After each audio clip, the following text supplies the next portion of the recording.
Okay, we're 2 seconds in. All right, we're 15, 20 minutes late. That's okay. We had a doctor's appointment this morning for an IV infusion because apparently your hemoglobin gets low after surgery and stuff like that. So mine was low. Maybe that's part of the fatigue. So we had an excuse. So did an IV infusion this morning. It literally says on there. So, sorry. Now you're ready to go. Now I'm ready to go. Energized. I feel very magnetic. There you go. Iron Man, right? There you go. I don't know about all that. Don't get too close to a magnet. Yeah. It's on YouTube. Oh, you can hear the volume? Okay, perfect. So I think we're good. I think what we done last week is this was actually turned on. I turned it off, but I think it comes to these speakers and stuff like that. And I know we'll get some other stuff lined up, so it'll be good. So, all right. So it's been a busy week. We got a busy weekend this coming. Just so everybody knows for the next Saturday, Monday, and Tuesday, there's a lot going on. Saturday, we head down at the main public library, at the Hughes Main Library. They're doing the See You at the Library. That's Kirk Cameron's deal. It's kind of, a lot of people, when we sent out a press release this morning, a lot of people don't realize, it's really the answer for conservatives against drag queen story hour. They were doing these at libraries, drag queens were there, all that kind of stuff. And so this was kind of, a conservative response to drag queen story hour. And so that's worked out pretty well. But we're going to do it at Hughes Main Library from, I think, 11 to 12:30. I think we've got 5 books and we got speakers or people reading the books and some things like that. So it should be fun. Is that going to be in the room where we had meetings? Yes, it is. Now and I don't think it's all 3 of them combined. Those 3 big rooms we see back there. There's actually those, when it's one big one, it's actually 3 that they split up. So I think we only have 1 of them, but the capacity's plenty big. So we want to do something kind of main in the central location. So I think, it should be fun. We'll be there tomorrow. We invited a couple people to come. So it should be a good time. So I think we actually asked the congressman if he wanted to come read a book. That would be good PR. And he would have loved to do it, but he's apparently on orders, military, and I think they are in South Korea. He's like in South Korea doing something like that. I remember him saying that a while ago. He was like, "Yeah, I got time off in August, and then I got to go do my 2 weeks, I guess." And he's like, "I got to go to South Korea." So that's technically a war zone. Is it real? Yeah, Wow. that's because of the war never ended. They signed a truce. Yeah, it's just a truce. It's just a ceasefire. You cannot bring your family over. Well, they will not send your family over there if you get stationed in Korea. Oh, really? Oh, okay. Yeah, it's all remote. So it's Considered a remote assignment. And there are accidents as a result of the. Were you in service? Yes. Okay. Well, speaking of being accidents, what they call accidents do happen over here. Really? People get in the wrong place at the wrong time in the demilitarized zone. Okay. What branch of service were you in? Army. Okay. My son-in-law went over there. Wow. My brother. I've never been to Southeast Asia. I would like to go. Combat engineer. And I will tell you, if you want to reflect about it, before we got involved in all this type of stuff, we used to travel a lot, obviously to Europe and all that kind of jazz. But back in those days, there were trips to China that were so cheap. And if you look back and reflect, I look now and I don't think they're still there, but I think they were funded by, the CCP, the Chinese Communist Party, to get Americans and Europeans to come visit China. And spend their money. There's 2 pieces to it. One is just to kind of see it and experience. One was probably to find people that they may be able to get some dirt on or something like that, or get, flip them stuff, but it was like, it was very obvious to me. I was like, how can I get a trip to China that would be this cheap? It was like a 2-week trip or something like that. And I think there were some European, I think we got turned onto it because we would go to Europe twice a year to Poland, and we would go to the dentist over there, in her little sister's neighborhood village. It's a lot cheaper, but the dentist would go do these trips to China all the time. So God only knows what really got worked out of that. So Our neighbor did it. They were about 5 or 6 years ago. really, And he's a retired doctor. really, Yeah.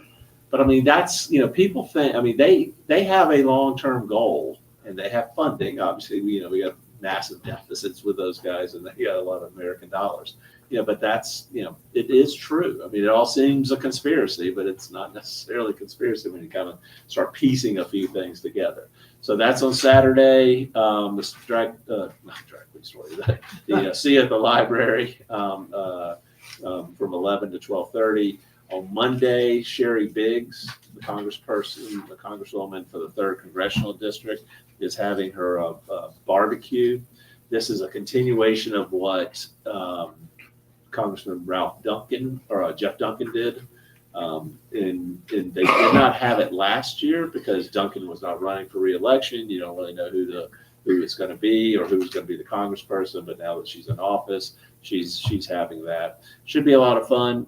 Veterans, I will tell you, if you are a veteran, you get a ticket for $1. I got my Where own is event that day. Oh, you got your event. Yeah. Yes, and you can announce it here. Yeah. But if you want to go, veteran tickets are $1. I'd sign up quick though. Pasco or there, which one? Over there, Pasco's free. Ours is free. But you But still on got Monday- Where would you rather have us go? Wow, I would go to both. Where Well, is Pasco it? is the next day. Oh, it's the same. Oh, Oh, I this is thought on same Monday. day. Pasco, we moved to Tuesday. Oh, it was moved. Yes, yes. Originally, we had Pasco scheduled for Monday. And then when the Sherry Biggs announced her thing, we were like, oh, well, there's going to be a lot of distraction because, press will want to go to that and our stuff and people want to. So we're doing both. So, my father- Yes, we did. Imagine that. And Yes. what time is Biggs? It starts at 6 p.m. And where is it? It's at the Anderson Convention Center in Oakland. I don't know if you can put that up since we're talking about it, but I think it's salutetoLiberty.org. So, I think it's at 6. The main speaker, and Jeff Duncan did this all the time too. The main speaker is going to be Sarah Huckabee Sanders. So that should be interesting. So there's usually, I would say, the last one they had 2 years ago was probably 2,000 people. It's a big, wide open area. So, I mean, I think there'll be a bunch of people there. So, but if I was a vet, I mean, $1 ticket, There you go. I'd be all over it. So it's a good deal for that. So, but I think that you can see a lot of people network. We'll have a good group of people there. So, I think it'll be fun. So it should be a good time. And then obviously Tuesday is our big thing with Pasco coming up. We've got Wade Hampton High School, the auditorium there. Doors will open at 6. I think we get in about 5:30. Obviously anybody here, whatnot, wants to help us set up. You come earlier, 5:30, whatever, help us set up. Doors will open at 6 and then we'll start the presentation or introduce everything at 6:30, sharp, and get into it. So we've got to be out. What's wrong? I did not turn on the TV. No. I finished turning on the TV. So we gotta have Steve Bannon behind us, right? Oh, yeah. For the show. There we go. That should work, I think. Yeah. All right. So, I think it's going to be very interesting. I think people are going to be interested in what he's got to say.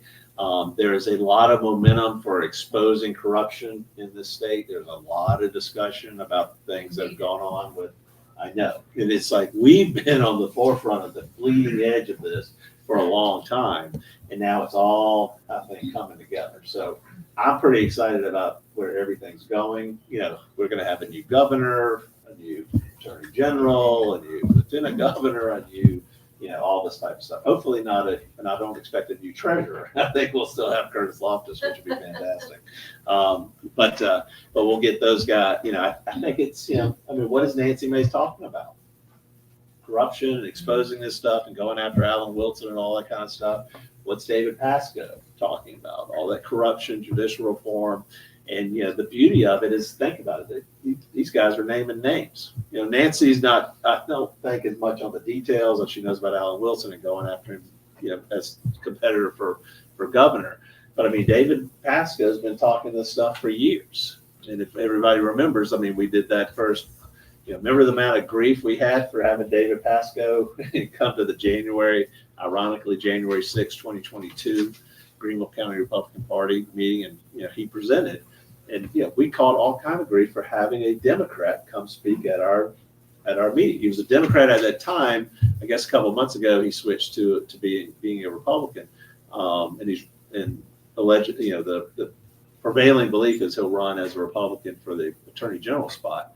But we caught a ton of grief. And it's like, I'm like, this is an elected official.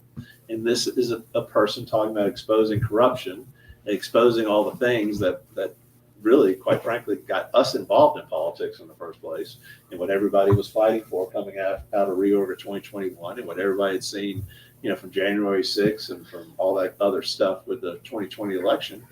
I'm like, why would we not want to hear from this guy? But I think we did. I think we had, one person stood up, made a scene. It was Ben Carver. Yes, I wasn't going to name names, but said, and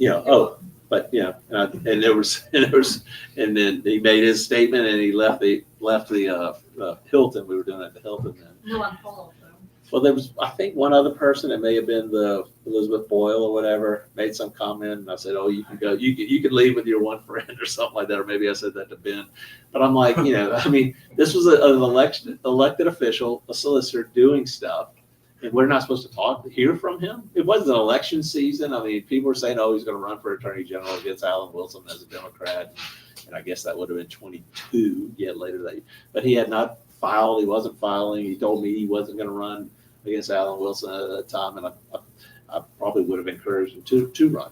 So I don't care as a Democrat or whatever. So, and what a lot of we've had some people talk about, Pasco having been a former Democrat. Now, he came out of Orangeburg. He lived down in Orangeburg. He was the first circuit solicitor down there.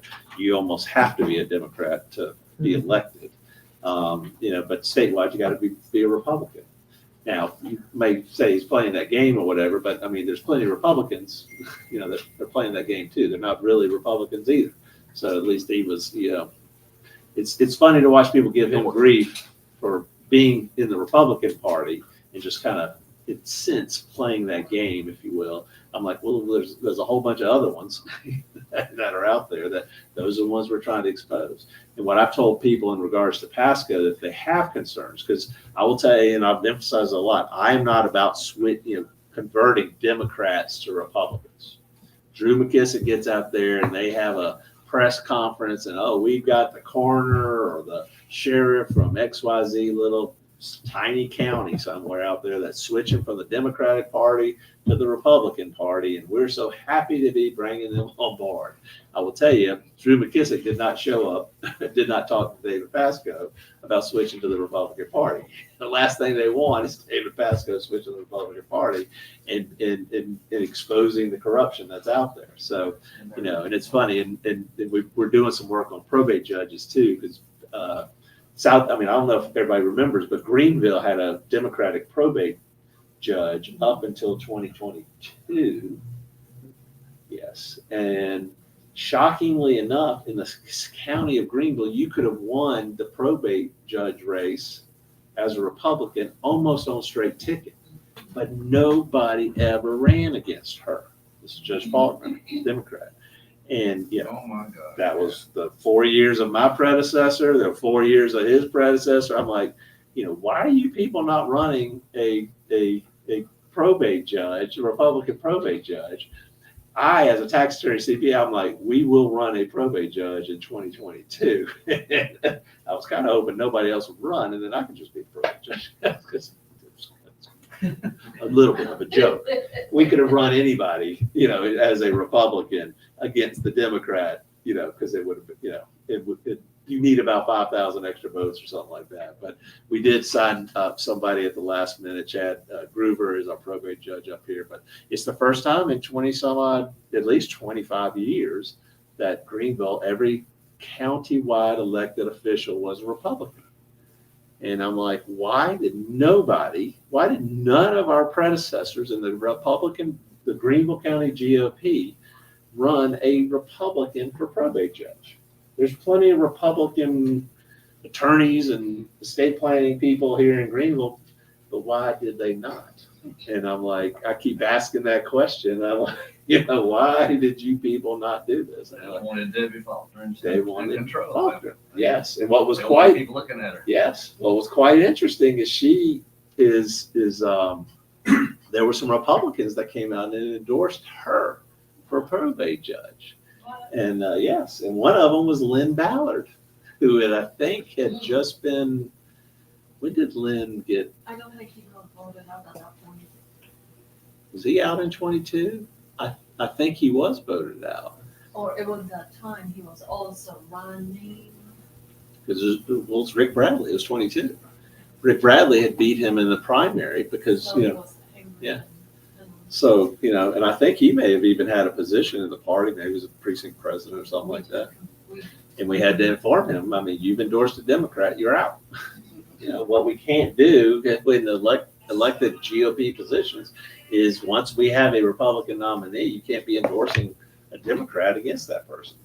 And what was crazy about what they were willing to do to support, you know, Deborah Faulkner back in those days was I'm like, the Republican's going to win this no matter what, because you can almost win on straight ticket, you know, straight party ticket voting. So, you know, but they did it. They tried to act like we were idiots. And I think what was funny about it is our predecessor in the 4th District club, nothing official, but the club had given Lynn Ballard like some lifetime achievement award or something. And then he comes out and endorses a Democrat. I'm like, we try not to do that. So but it's quite funny. So those 3 things, Saturday should be fun with the kids, and, you know, go knock that out, do some. I think the barbecue will be a lot of fun, a lot of people there. And then the David Pasco event, I think, is going to be fantastic. So I'm excited about that. But Pasco wants to shake things up. Nancy Mace wants to shake things up. I like people that want to shake things up. You know, they're not shaking it up. You know, it's just, you know, what are we doing here? So if you want more of the same, just vote for the other people, and we'll take it from there. But you know, we had a friend this morning asked us who we were, you know, interested in or looking toward with the governor's race, and this person brought up the Alan Wilson and the Savannah River site issue. I don't know if anybody knows much about that, but, you know, there was like some $600 million, you know, deal that we've settled with the federal government about some waste storage or whatnot. Alan Wilson handed that case over to some buddies and friends of his, and they got like a big fee out of it. And I think even Henry McMaster came out and said, hey, that was atrocious in what they had done. We'll have to go back, you know, since people are now hearing and talking about it again. And I think Pasco has presented on it and talked some things about it. Maybe we'll just take that one case out of what he's talked, his package, and just put it out there as, hey, here's an example of what Alan Wilson does. You know, and it's you know, in you know, and I don't know if everybody's seen, you know, part of the reasoning of why Andre Bauer got out of the race. I haven't talked to him, you know, since then or whatnot, but had to do with Alan Wilson, you know, liking a particular Facebook post that he had put out there during the middle of some, you know, criminal trial, which the guy got acquitted on, of Andre Bauer's, you know, wife's ex-husband, and some things like that, you know, and it was given to Alan Wilson to prosecute. And it's like, you know, it's a good old boy system here. And it's like, you know, I would not want to be up, and this gentleman was up for some sort of molestation of children, or his kids or something like that. I think it was criminal sexual conduct or something like that. I mean, and he was being prosecuted. He ended up being found not guilty and got off. But, you know, just the fact that, you know, if you knew Alan Wilson was handling a criminal case against you, and you knew he went to grade school or grew up with in Lexington with, you know, the spouse of the person that was accusing you, and they're on social media liking each other's posts and stuff like that, you would think the system is set up against you, you know. And you know, the guy's been very vocal about it. I didn't know much about the story because I've never heard of him before, but he's done. It's a guy named Worley out of Horry County. Apparently his father was like on county council or something for like 3 decades. But I mean, go look on his there's a couple articles on Fitz News about it, but if you go look at his website, you know, or his Facebook, he's written a great deal about it, and he's connecting a lot of dots. And Olga is sitting there saying, I didn't know anything about any of this type of stuff. And I'm like, that's the story we've been dealing with. You know, we took what we think is criminal activity to Alan Wilson's office in regards to Chad Conley. And Alan said, well, you know, there's bad things here, and there's $275,406 missing, and we can document it, and we know where it went. But Chad Conley didn't have the necessary criminal intent to prosecute. What do you mean he didn't have the necessary criminal intent? He didn't know that he was taking the money? Like, he did know, because we were out here screaming and yelling about it. So the good thing about the state of South Carolina, statute of limitations, we don't really have criminal statute of limitations. So hopefully some of that stuff will come up. Maybe if we have a new attorney general. So that would be quite interesting, wouldn't it? So, so those three things are in the works. So anybody, I've rambled. Anybody got anything they want to ask, talk about? You want to give your update? Sure. Because you have an event on Monday too. I'll start with it. All right, very good. Monday at Denny's, 6:30, having talk about abortion. Laura Combs is going to be the speaker. I expect her to talk for roughly an hour, maybe hour and a half tops. Follow it by a question and answer session. If you show up, you can show up as early as 5:30 if you want to eat there, so you don't have to worry about worrying about dinner and getting to the event. It's free. Laura Combs and her husband Marcus are a bit of adoption celebrities throughout the state. I've talked to people throughout the state and they've heard of them. I know for a fact they've done multiple talks in the state, and they've actually done a few talks outside the state. I've even seen them talk to my church, so it's going to be a good event. Getting on some other things, Alan Wilson is going to be at Grace Church on the 22nd of this month. Grace Church in cooperation is working with MAGA for their 7th annual human trafficking event. So Grace Church up the street. on Pelham. No, on Oh, Pelham. Pelham. Okay. All right. Well, Pelham and 85. Yes. Yes. Okay. That's on Saturday, and I just find it interesting that he's got the nerve to talk there. I went to the event they had last year. It's I do believe Bon Secours wants to make a difference, and they've gotten really good. They had really good speakers last year, but to have Alan Wilson there while the state is sitting with a 64% as far as human trafficking goes, which is a D on the grading system. I am quite frankly shocked that Alan will, to your point, that Alan Wilson is willing to go up there and say that he's been fighting this when we all know there's a major problem. And I think, you know, that's literally what Nancy Mace is bashing him about constantly. Yeah. And I've known for years, because it's been brought up to me, that a lot of these pedophiles and this trafficking and all this stuff, these people were not getting any kind of, you know, when they were convicted, it was like, oh, day served. Or And nothing. he has direct Slap on the impact wrist. on, of the 5 criteria, he actually has direct impact on 4 of the criteria as Attorney General. So that's September 25th, 22nd. 22nd. Okay. Yes, Saturday. Grace. So it's an awesome event. Oh, I'm sorry. Wait a second. What day, when is it? Saturday, the 22nd Of August this month. This month. So it's This week Saturday. after, week Okay. after next, August. week after this one. We good. August 22nd is a Friday. Good Friday. That's Oh, what I'm sorry, maybe I'm September was like a month. So I might be interested in actually seeing that. So personally, I'm kind of, all right, it is the 22nd of August or September, of August. It's a Friday. and that's a Friday. So that's next Friday. Yeah. What time it is? It starts at 8 in the morning, and 8 a.m. registration is required, but it is free. And you can actually register on my website on the event page. That's at Grace. Grace Church on Pelham Road. At 8 a.m. Really? It's going to be like a 6-hour event. Oh, okay. He's one of several keynote Okay. speakers. All right. And then there'll be if they do it like they did last year, there'll be a panel. All the keynote speakers will be up there, and the audience will have a chance to ask questions. Okay. So, interesting. Let's see.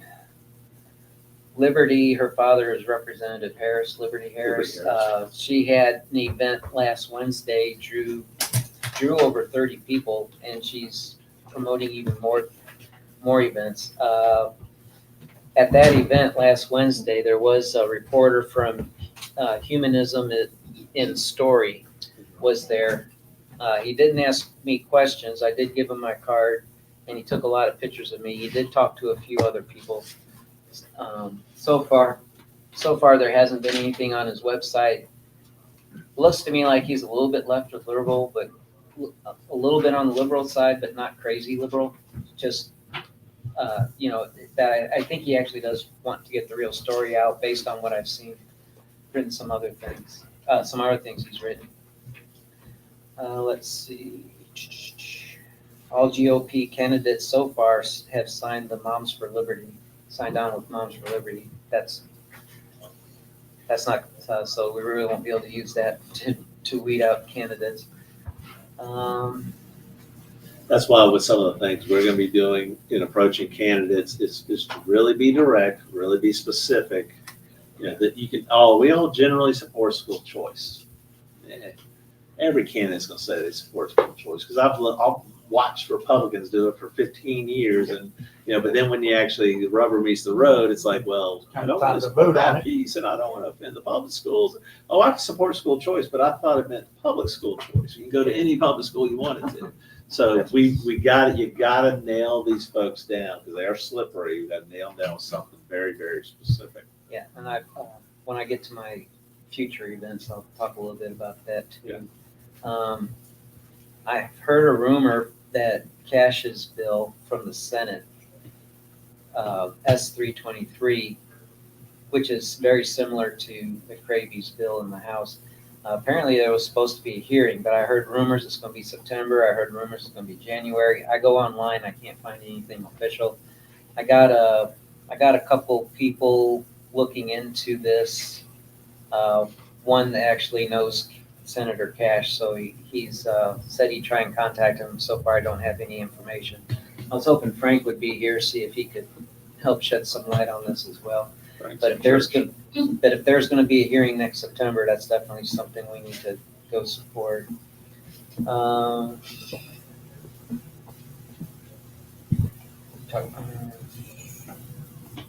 There's a bill for baby boxes being installed, even though we already had the Daniel Act. I'm not a big fan of that particular bill. I think it's a lot more than simply just putting a box there and a sign. There's a lot of regulation involved.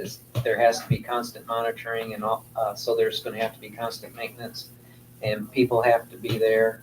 You say a baby box. People drop off. If you drop off an infant, what it does is it makes giving up the child completely anonymous, although there is a video camera should there be a need. But basically, someone's able to give up the baby completely anonymously, whereas the Daniel Act, you still have to walk inside the building and hand the child over to someone. It appears. Don't tell my mom about it because she might give me away now. It appears to me.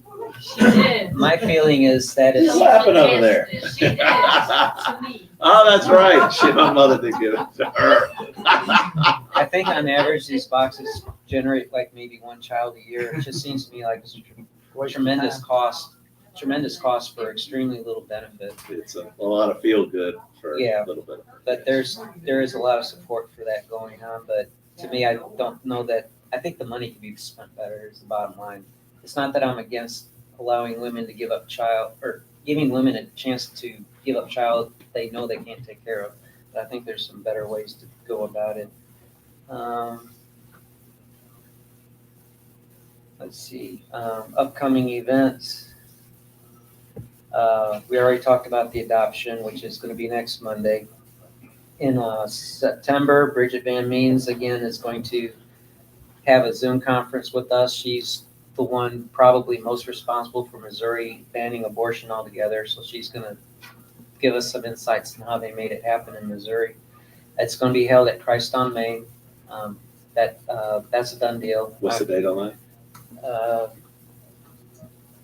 It's okay. Go ahead. It's September. It'll be on the greenvillegop.com/events. I want to say it's the 13th. Okay. See, that's why I'm a paper guy. I gotta write everything down. I don't remember. I will,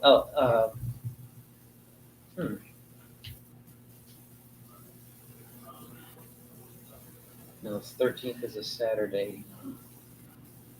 it'll be on the list. Yeah, anyway. October 13th, though, I remember that because I just finalized that today. Mark Lynch is going to talk. It's going to be at the Sumter Library, the Sumter branch, the Five Forks branch of the public library. That was finalized today. That's why I got that date in my head. Okay. And get into your thing about, asking what they really mean. Mark Lynch is without a doubt pro-birth, but there's a lot more to life than pro-birth. And in Washington, I don't need a pro-birth guy because SCOTUS already took care of that issue for me. There's a lot of issues I want some answers to. What's he feel about IVF and IVG? Is he willing to try to repeal the FACE Act? Is he going to support the Restore Act? Is he going to encourage the FBI to enforce the Comstock Act for all the illegal pills being sold in not just this state, but other states as well? Texas and Louisiana, in particular, are leading the way in this. It'd be great if the FBI would get on and say, New York, you don't, the Comstock Act says you don't have a right. You're selling death to these states. We can stop it. These are the kinds of things I want someone in Washington to address. Lindsay's not doing it for you? He doesn't do much for me at all. And then in November, we're Lisa Van Riper is who we have. We're still working out details, but Lisa Van Riper from South Carolina Citizens for Life. She'll be our keynote speaker for one of our events. Okay, very good. And pending any questions, I think that finishes what I have to say. Wow. So the pro-life committee is very active, Trying to be. as always. So, Frank is out, our legislative chair is out today. I think they have something, an event that or some things that they're doing. But he was here yesterday. It's a what's it called, all these things? It's a Catholic holiday. So, Holy Day of Obligation. so August 18th, I'm a bad Catholic today. 15th, sorry. It's the Assumption. Before he gets it. The Jewish guy knows what the Catholic girl doesn't know about the Catholic. Wow. Whenever you have a chance, let's cover farmer stuff. Yes. And I have someone text, I can Okay. help you what we need to cover. If you want Well, basically, people want to know, do we have any feedback on the sheriff's race? On the county council race, and then the resignation of Matt Bobby Cobb's Right, yeah. situation, which I don't know how much we know yet, but I can talk about the Roger Nutt and the Bobby Cox thing. I guess the next Tuesday would be the runoff, and it's early voting's going on right now, but the runoff for the sheriff's race in Spartanburg, and also for their county council race. I'll cover your thing and Okay, and you'll figure out that. All right, good. All right, well, the other big piece of news, and we've got a couple of, just to throw in two other events that are out there. That, gosh, we really do have a lot of events, and it's getting amazing. But what we want to do is engage the community, talk about things, get speakers, hear things, all that kind of stuff. So, we do have a very busy schedule with a lot of that. We have scheduled it's 60 days from yesterday, because we finally got the library hooked up. Instead of our next quarterly meeting with the Greenville County Republican Party, we normally do it on the first Monday, which would normally be October 6th. The library was not able to accommodate. They had some internal thing where they were using it, and I'm like, what are y'all using it for on the 6th? So we're going to do our quarterly meeting on October 13th. We'll be at the library. We'll get things started. We've got some business things, and we've already started working on the agenda for what we'll have there. We'll have some resolutions from the legislative committee. We've actually already planned out, and we'll get all of our ducks in a row for reorg of 2027, the dates that we're going to do that. And we'll talk about that at that meeting. But we'll get these resolutions and everything out hopefully normally we target a week, but we like to get it 2 weeks out so people can kind of see it. If you've got any questions, but I don't think it'll be anything controversial about that stuff. So mark your calendars for October 13th at the Hughes Main Library. That'll be our next quarterly GCRP meeting. And then we also have gone ahead and scheduled the Christmas party. So let's get to the fun stuff. So October 1st, and my joke should have been we were having a GCRP Halloween party and watching some heads explode. We had to laugh out of that one. So December 1st, it is a Monday. We always do it on a Monday. So it'll be Monday, December 1st. And it's going to be at the Cannon Center in Greer. The details will come out. I think the Cannon Center is a bigger facility than what we had last year. And part of what we're doing is we're going to do that in conjunction with the Spartanburg GOP. So since America First GOP's kind of run both Spartanburg and Greenville, we're going to take the opportunity to have a joint Christmas party with them. I think they've got a lot of events and a lot of things going on already too. And I said, well, why don't we take the lead on this? And we can do a joint event there. They're going to take the lead and help us on, especially with space, because they've got some great opportunities to use some space out of Wofford University. Apparently, they've redesigned and they've got facilities that were anywhere from the smaller 50, 100 size to several thousand. So what we're going to talk about with them is hopefully doing some either Greenville, Spartanburg debates. A governor debate and some stuff like that, and we're working through those dates, and we've kind of got all that lined up. Or it'll be just our two counties, or quite likely it'll be our upstate coalition of counties. So I think it's going to be pretty exciting. So that's what Olga and I met with Frank Tiller, who's the chair of Spartanburg, and Becky McLaughlin, who's the state executive committee person from Spartanburg as well. We met with them earlier this week, and Terry Wicker, obviously, as our vice chair, was there. So came later. So those are going to be some fun things. But just again, October 13th for the GCRP meeting, Hughes Main Library, and December 1st, hold that date or time for the Christmas party at the Cannon Center. So should be a lot of fun. So I did my stuff. Oh, you were supposed to talk about The Roger. Oh yeah. Sorry.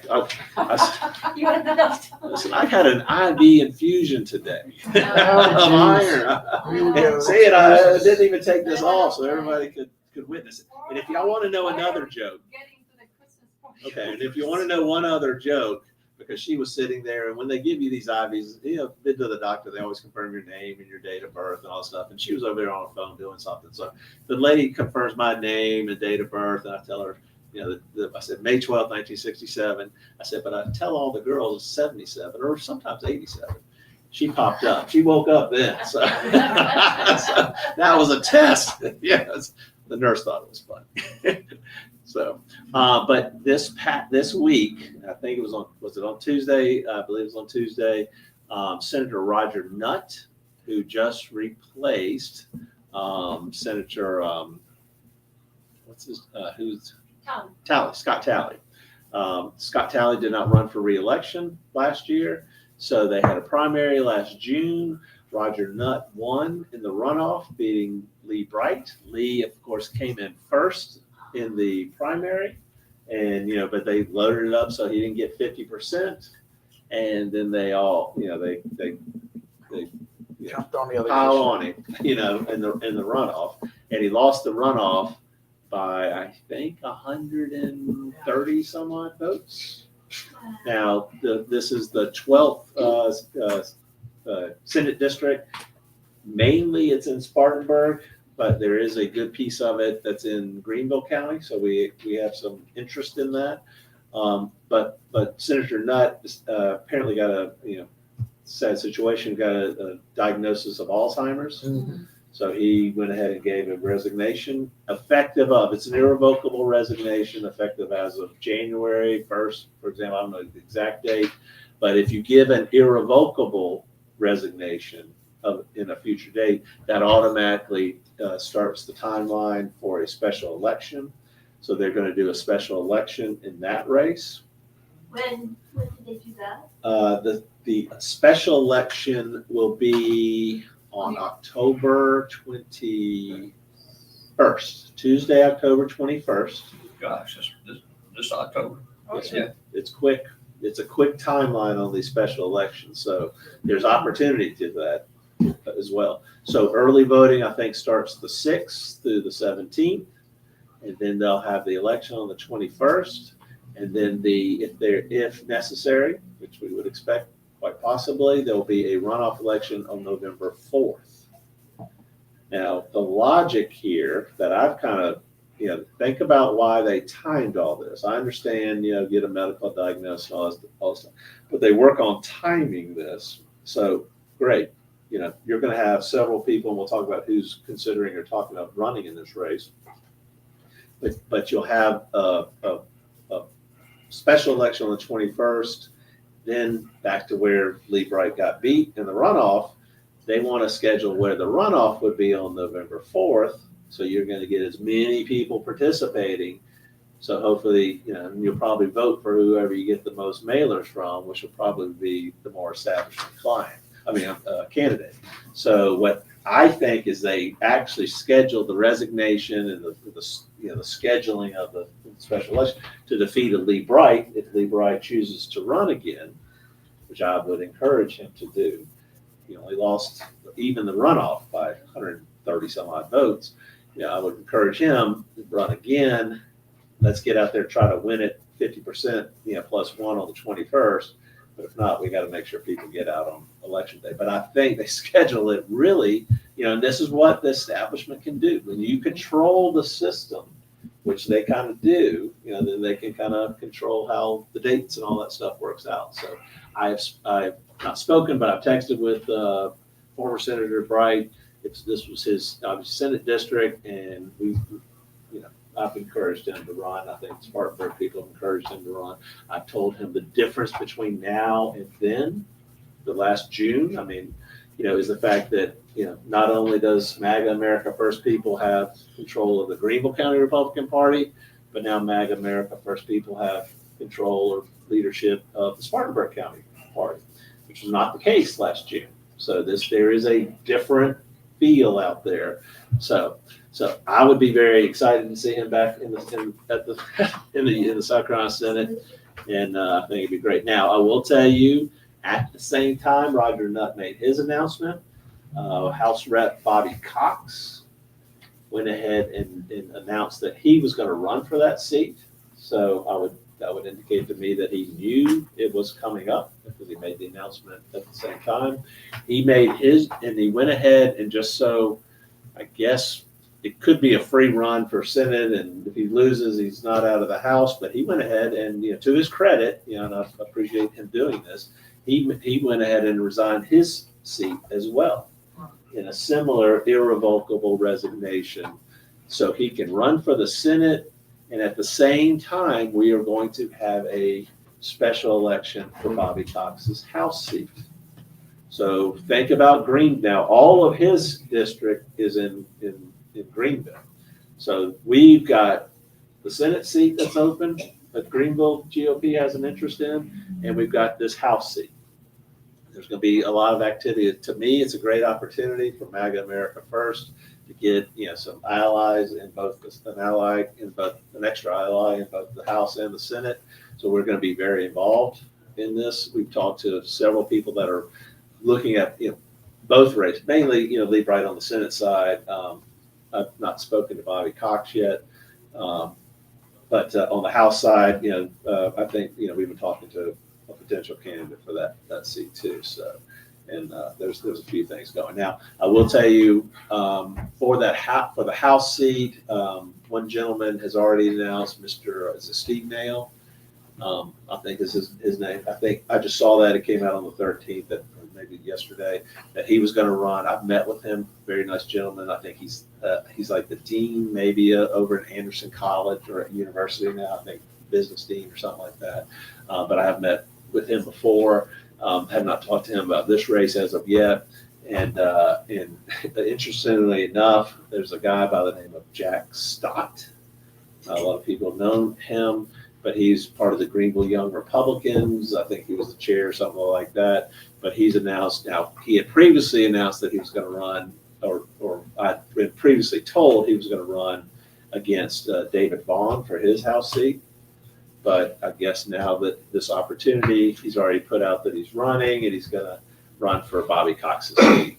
But it appears to me he doesn't live in the district, but his mother lives in the district, and that's where he was. So maybe he's moving back in with his parents. So. Yeah, it sounds like On paper. from, we don't know details, but maybe he moved into his house in April. I assume the lease is for a little longer than 3 months, right?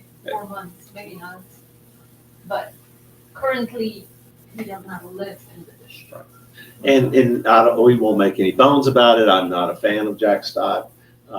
He is part of the Greenville Young Republicans. When I tried to contact him, they, just like similar to what we do in the party, it's a national organization. They are an affiliate of the SCGOP. In theory, the local organization should be an affiliate of us, but he doesn't really talk to us because he's part of the Rhino crew, if you will. But I actually reached out, they reorganize every 2 years too, just like the party does. And I knew their reorganization was coming up. We have youth that would like to get involved with it. They don't want our MAGA, America First youth. So, I called or texted or messaged him, I can't remember exactly, asking, when are y'all having your reorganization or your elections, for officers? And no response. We couldn't find out anything about it. No announcements of it until the only announcement I saw was, "Oh, I've been reelected to chair the Greenville County Young Republicans." And I'm like, "Oh, well, imagine we here in Greenville have our county convention and I just tell everybody I'm reelected and we didn't tell anybody." I'm like, could you imagine? So that is not how we grow the party. It is back to what we've always fought, keep it small to control it all. As far as I know, there were only 2 or 3 people that participated in that election. It would be interesting to see if you could actually get the documentation. But apparently he is, and it was interesting because apparently he's resigned the position is what I've been told. But he resigned as chairman of the Upstate Young Republicans, which I've not heard of.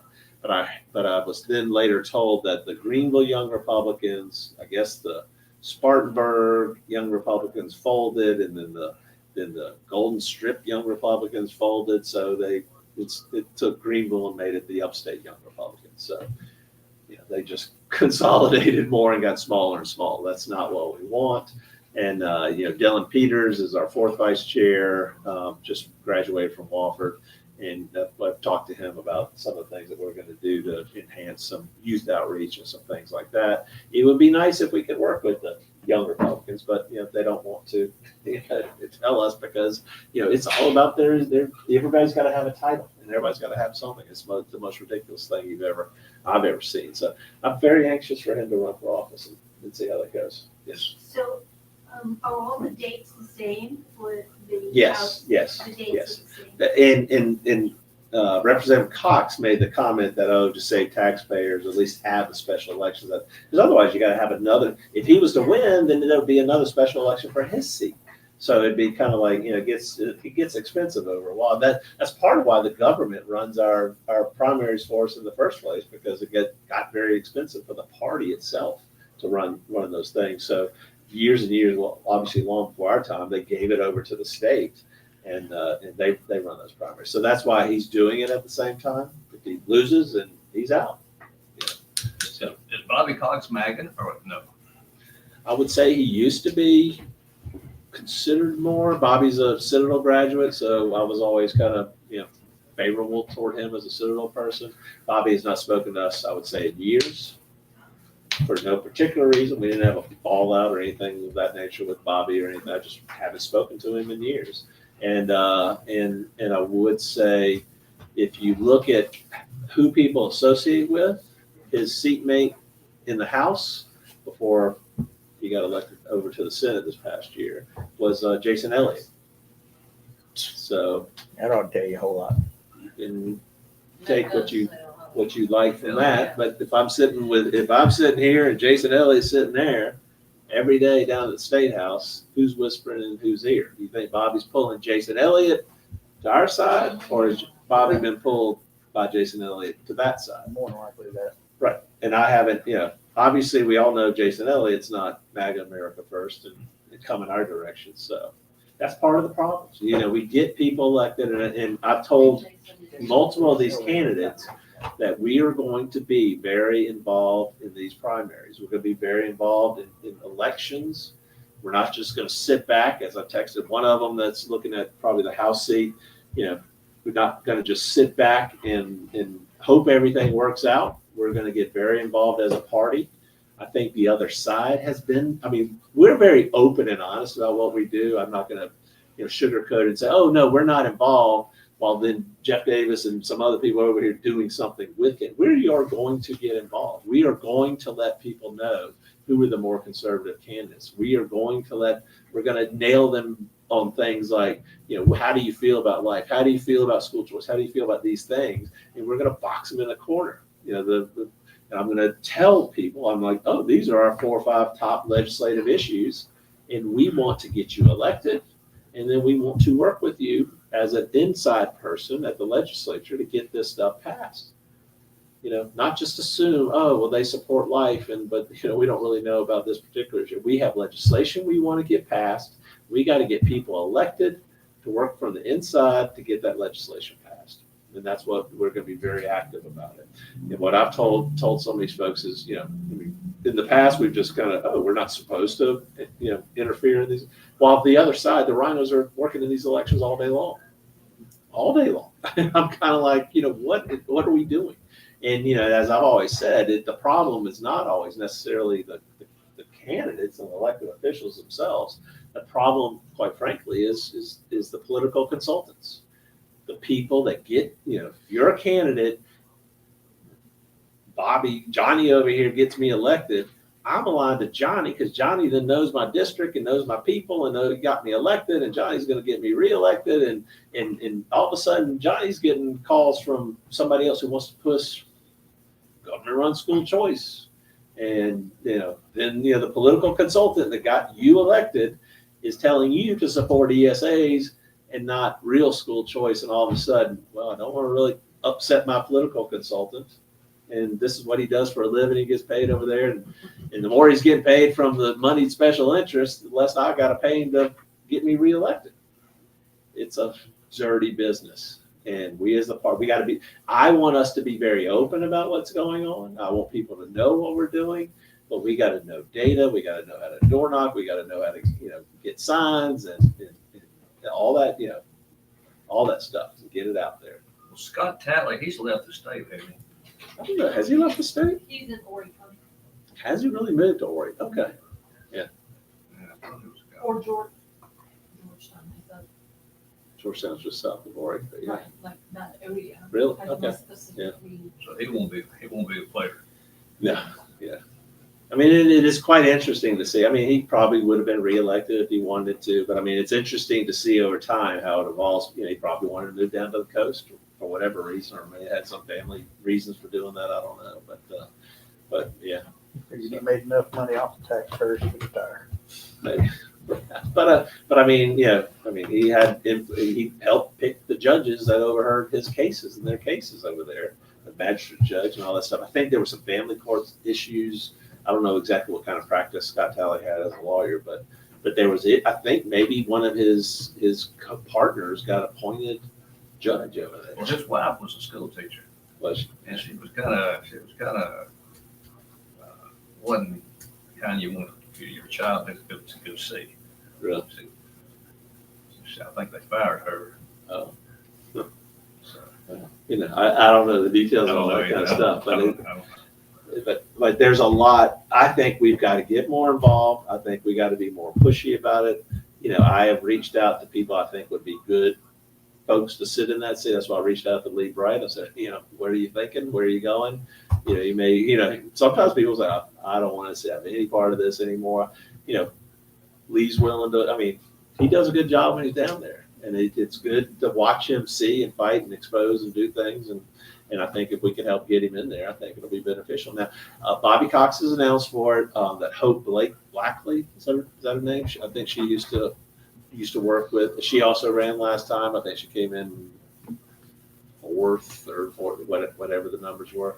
So, but yeah, she wants to run again too. So I think they were going to try to crowd the field to keep Lee below 50%, and then hopefully beat him in the runoff on November 4th. So we shall see. We shall see. So it's going to be interesting. There's a lot to do. You know, we got our municipal elections coming up on November 4th too. So, and that's why we're happy that the GCRP meeting will be on October 13th. Early voting starts the 20th. You know, we're gonna have the candidates. You know, we want to flip Greenville County over to the city of Greenville. We got some other candidates in some other races. Even some people running for fire district, fire commission. But I mean, that's hopefully that'll be a build-in to everybody going out and door knocking and getting people out to vote, and you got to drive your neighbors. But it's all about the ground game. To me, it's about the ground game. It's about getting people out, especially in these elections where there isn't a lot of turnout. Imagine if Spartanburg was able to turn out an extra 5 out of 100 people. You could have done that. You would have gone from 12% voter turnout to 17% voter turnout. If those extra 5 people had been MAGA America First folks, who change whatever. So I don't know the outcome or what they're, I haven't followed those particular candidates over there. We were preoccupied, number one, and it's not our county, number two. But yeah, it's all about ground game.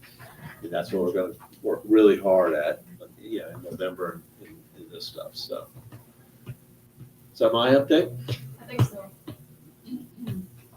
So I just had, again, not our county, but someone sent me a message to give information on the upcoming sheriff and county council race in Spartanburg.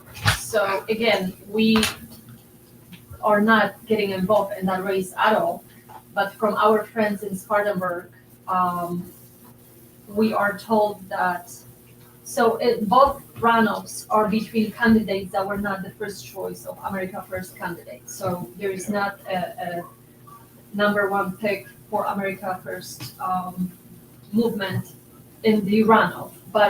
And I will say I spoke to somebody from Spartanburg last night that called, and they said, it's just like all these races, the top 2 people in both races were the top 2 fundraisers. So it's just something we have to deal with and look at. I don't think you have to raise the most amount of money, but if not, we got to have better organization. You got to have better organization, better ground game to get out there. This is for the county council. County council and the sheriff. So for the county council, our friends in Spartanburg will be pulling for Paul Abbott. Paul Abbott? Yeah. Okay. As opposed the other guy.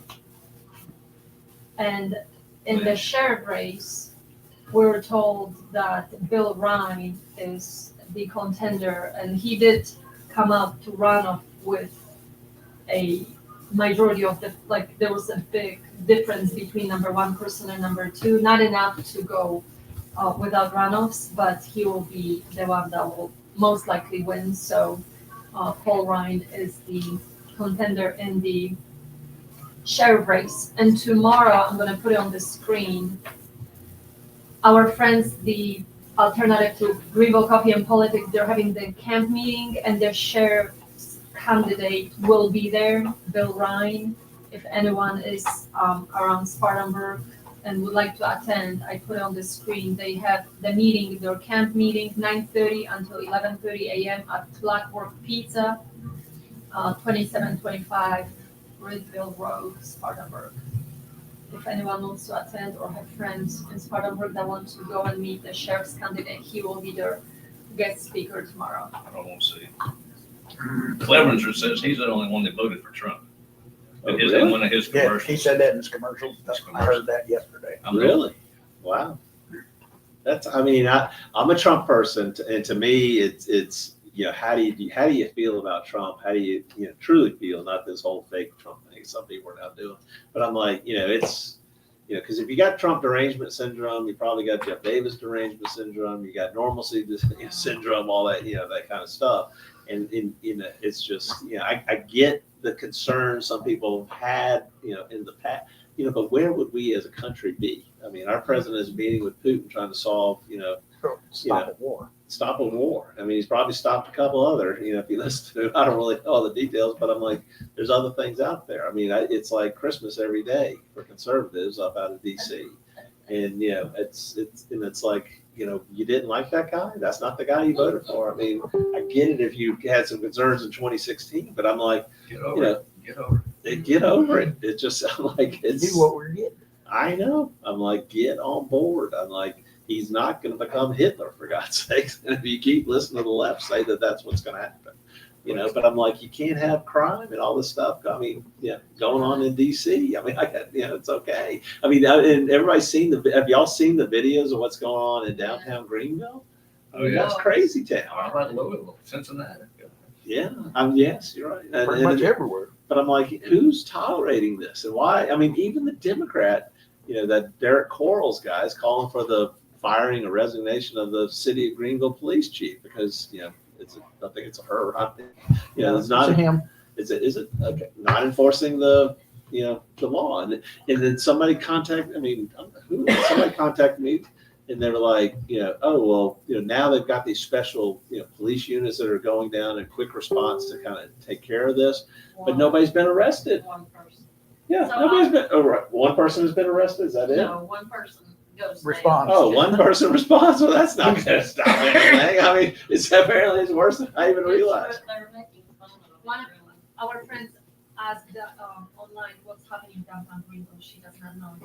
Oh, well, apparently, and I haven't, you know, if you go, Derek Quarles, he was part of Black Lives Matter. I think he ran for against Ennis Fant, the Democrat, one of the two Democrats we have on our county council, and lost in a runoff by, I think, Wasn't by much. 20 or 30 votes. I mean, it was close. And Ennis was part of that Operation Lost Trust back in the old days. And but Derek has been posting videos of like mass kind of, it's not really gang fights, but it's like, you know, a bunch of kids, you know, on a Friday night, you know, downtown Greenville, tearing stuff up, having fights, throwing each other around. I mean, I watched one of them and like, you know, boobs are coming out and all this kind of like, what is going, I mean, that's Greenville. And you hear all these people that have moved to Greenville County in the city because it's so nice, and you walk around and I'm like, nobody wants to walk around and see that. You know, I mean, it's crazy, you know. And then I think the comment I got was, yeah, okay, they got this response team or a response person, but I'm like, they haven't arrested anybody, and it's because, well, nobody's. Go ahead. They said that they were making fun of all this, to tell you the truth, about the fact that people wanted a curfew. And they said they already have a curfew, but the curfew is on kids that are under 21. These folks are over 21. They're coming out of the clubs Yes. and doing this. Yeah. And the drunken brawls, but they were kind of like making fun of it, like they had no control over it. Well, they do have control. Yes, they do. Donald Trump would get control of Yes. it, and we would get control of it. The So. wrecking ball. Yeah, but I mean, what I also heard is, you know, this one person responded, well, they haven't arrested anybody because they're like, oh, well, nobody wanted to press charges. I'm like, if you're creating a public disturbance and having fights, I mean, you don't need a person pressing charges. If I see you breaking the law, and I think that's breaking the law, what they were doing, you just arrest them Well, and you make it stop. You know, this is the common sense that Donald Trump is bringing to America. And we're still sitting on the sidelines in the city of Greenville, at least, you know, allowing this stuff to go on. And then when you got Black Lives Matter, you know, people, political people associated with that, going out there and trying to fight this and asking for the city of Greenville police chief to resign or be fired, and, you know, it's obviously going too far. Which in that case, it's ironic and hypocritical because the same person has been known to advocate for Defunding the police. Yeah. And now Yeah. he's upset the police is not there. But No. that's It's funny outside- how that always works out. Yeah, Well, so They Google it up. scream I think for if them you when they want them. Googled it, I don't think we want to show it in the videos, but I think if you Google Greenville, Derek Quarles fights, you know, video, you'll see something. That's exactly what went on in Seattle. Yeah. They said, well, you can take Cal Cal Ripken Park back because we're trying to plot getting rid of the police, but we can't do that and police the park. So police, you're allowed to go into the park. Yeah. I mean, they literally told the police, we need you to do this so we can abolish your jobs. It's crazy. Yes, in DC, he can only keep the National Guard there for 30 days. isn't it? Yes. I don't know the Yeah, detail. they can only activate them for 30 days. Yeah. But here's the funny thing that everybody don't seem to understand. He has this authority. Activate them for 30 days, deactivate them for 24 hours, and reactivate them for another 30 days. Kind of like they're doing with the He can. recess appointments. All he has to do, all he has to do is stand them down for 24 hours. And they can be reactivated. And the police chief came on and said, we need 800 policemen. And that's what he said. They just fired her. Oh, really? Yeah. Maybe that's the female thing. Yeah, But- Monty turned around and appointed the DEA chief as the emergency city police commissioner. Oh, my God. She was Oh, summarily the fired DEA. Yes, in yes, DC. yes. So she's all on TV, been on TV since yesterday, screaming and whining about this is the unprecedented them and all the rest of the lunatic libs. Listen, they need to see the writings on the wall with a lot of this stuff, and it's coming. So, but they're always going to resist. I mean, look at what they do with us here. The writing on the wall is pretty clear about what's going on in the upstate and across the state of South Carolina. And we can't talk about the Chad Conley race for the I'd national like to committee. make a comment on Greenville, what happened. When we first moved to Greenville, it's been, 20 years ago. They had just come out of a situation like they're having now. And they had to clean up Greenville. No crime thing. And Yeah. it was a wonderful place to go downtown. It was family oriented. But then shortly around or before COVID, the politics or something changed, the kind of entertainment they were allowing downtown. And we went down there and it was men kissing men and women and all that was going on. And I said, what happened? What happened? And so it's bigger than what we think. It's not just a bar here, but there's something behind the agenda. Well, that's. You got Elliott voted in, and all this stuff changed, the entertainment changed. And so people stopped going downtown.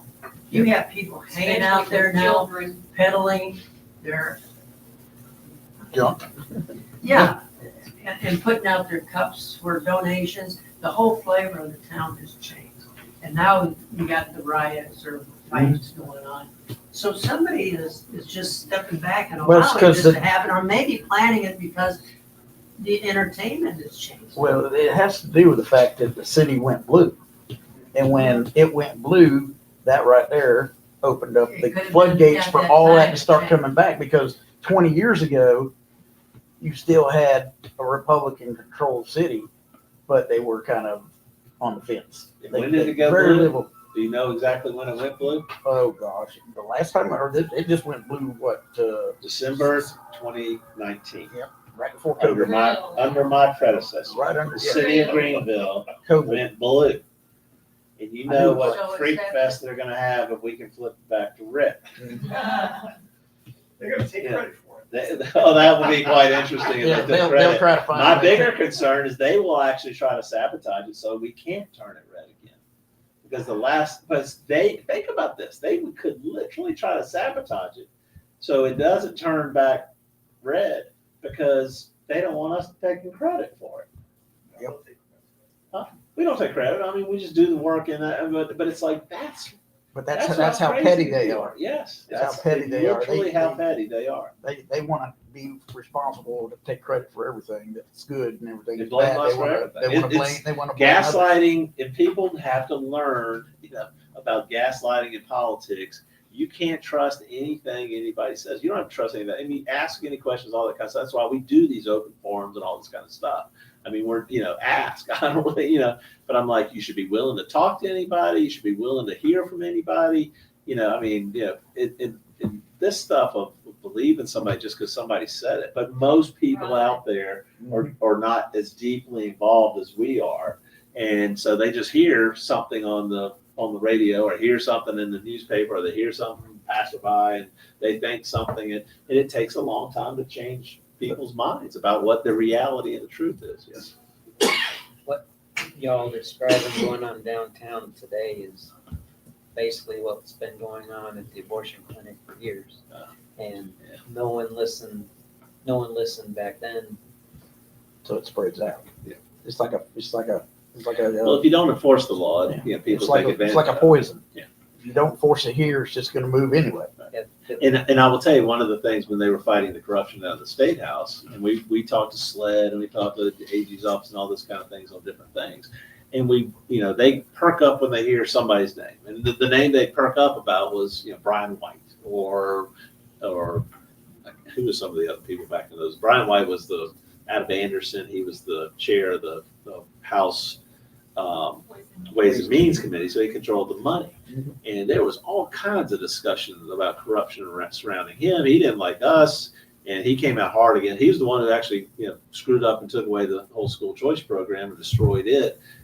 Why on the planet? Because somebody was writing a check, or somebody had moved their business insurance under his company name or something like that. I mean, the whole thing was a mess.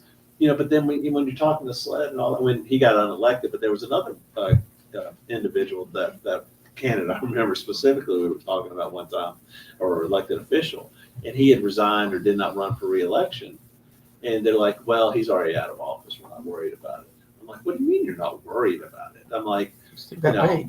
You still I got mean, money. You right. still Well, got I kickback. mean, yeah, but just because you don't run for re-election Doesn't mean you should. doesn't mean, Excused. we're only looking at a currently elected official. I'm like, all those guys know that, hey, if anything starts trickling up and bubbling up and it looks like, they're going to nail me, I just won't run for re-election next time.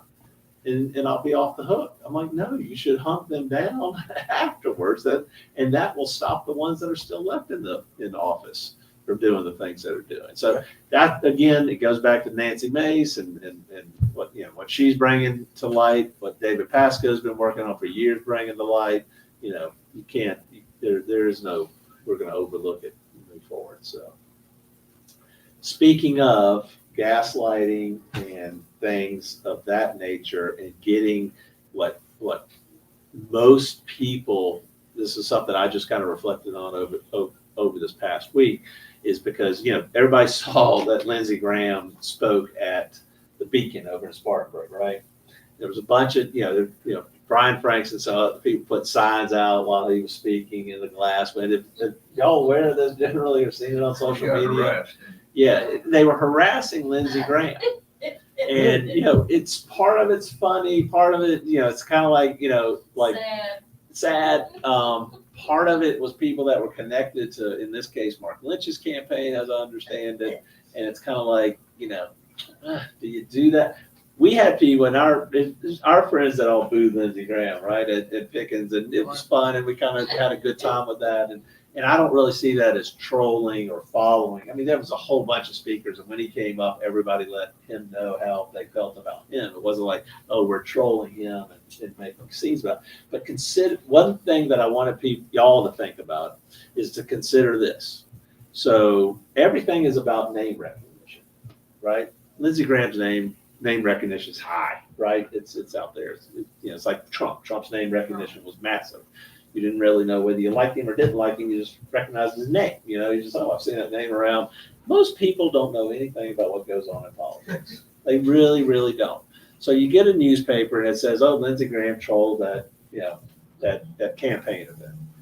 Well, did you help yourself by having your campaign people go out and troll, whether you did it or on purpose or not?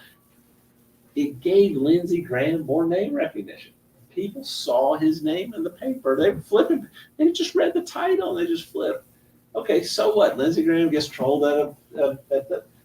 Most 95% of the people don't know or care, but they saw Lindsey Graham's name. I assume it was probably on the front page of the newspaper. More than likely. They didn't see the other candidate's name on the front page of the newspaper. Nobody else read the other. They're not going to remember by the time they go vote next June. They'll say, oh, I don't know who I got to vote. Oh, that name I remember and recognize. I don't remember if I recognize it from something good or something bad. And it's like a couple of weeks ago, I guess, the Guardian newspaper, which is primarily out of England, it's a liberal rag, but they have an American version, all that stuff. The guy called and got us, wanted our opinion on the Trump and the Epstein stuff and the alleged divide in the MAGA group. And I'm like sitting there, and y'all probably saw the quotes or whatever that we gave him. But I mean, the guy was spending time in the beginning of the call telling me, oh, this isn't a hit piece or won't be a hit piece. I'm like, I don't care if it's a hit piece. It doesn't really matter to me. I mean, write your hit piece, but as long as it gets name recognition for what we're doing, people will recognize it. I'm like, it doesn't really matter. I don't think Lindsey Graham cares whether that guy or anybody was out there trolling his thing and doing it, because guess what? He saw his name on the front page of the newspaper. Just like what happened with Trump, though. When he Yes. started Yeah, being mean to Trump, right. he got all that publicity. Oh yeah, no, he loves publicity. I mean, everybody, the joke was always, Lindsey Graham had, he gets off the airplane, and if there's a camera over there, he's walking there. That's where he goes, is to, where he can get to a camera or a microphone. He wants that attention. Only bad Yeah. publicity is no publicity. Right. The only bad publicity is no publicity. Unless you're RJ Mack. I mean, then it's like, whoa, I don't want that being reported about me, But I mean, but normally, we're having a political difference or a fight over something. Most people don't care. They really, really don't care. That's So, why Was that so many Mays people White would vote behind him for on the screen Epstein the if other you day? put his Say it name again? on a joke, too. Was that Mays? I guess it was his wife behind him. She was a good-looking woman. Where he was, When he was arraigned or something, Yeah. RJ Mack, I don't know. she was right behind him. Wow.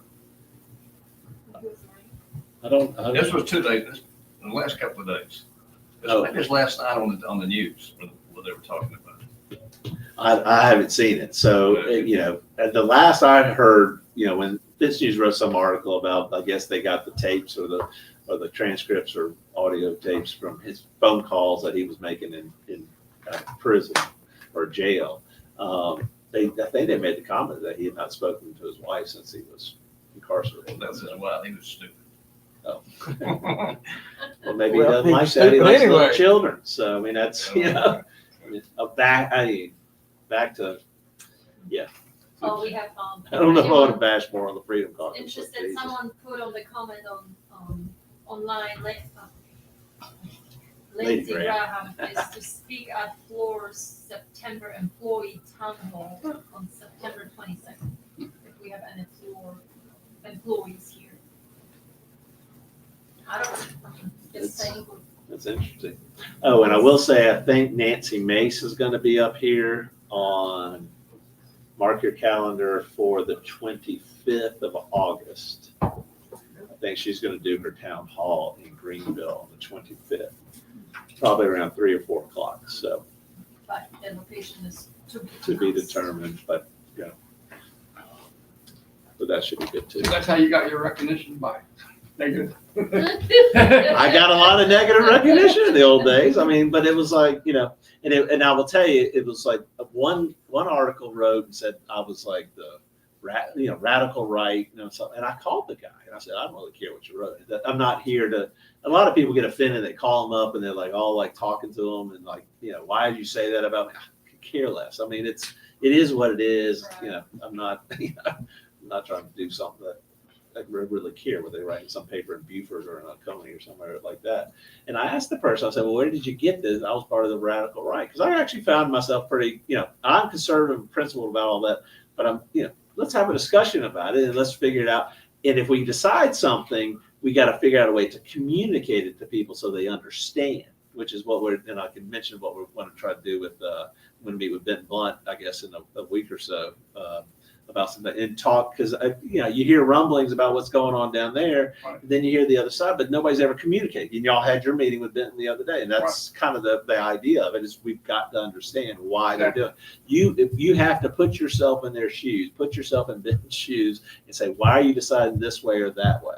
Right. We don't want people going the Rhino way and just start, listening to that and going, but if there's a reason for what they do. So, but I called the newspaper. I said, just out of curiosity, why? Where do you get the affiliation of me with radical right? He's like, oh, well, he apologized. He said, well, I just read it in some other paper or somewhere. And it just started Read somewhere steamrolling. else. And I remember when I first saw Trump accused of being, I can't remember if it was a sexist or a racist. I think it was a sexist. Maybe it was a racist. But I mean, it was like, I saw it the first time on an interview, one of those national TV shows. And it's the person that actually felt, well, I don't really think Trump's a racist. Or I mean, they were like, yeah, the guy doesn't really, he dislikes everybody, that doesn't perform. It doesn't really matter what color your skin or your blood is or anything like that. Or, or You're gender. useless, you're useless. But I mean, now they'll just say it like it's, like it's a proven fact. He's a racist and, neo-Nazi and all that kind of stuff. So, I mean, that's just what you have to realize. But it's also, not that the guy needed more name recognition or Lindsay needs more name recognition, but as long as people are seeing your name, you even have to write a check. It's called free earned media. His name, Lindsay's name's on the front of the paper, and nobody cares about anything other than they just see Lindsay's name.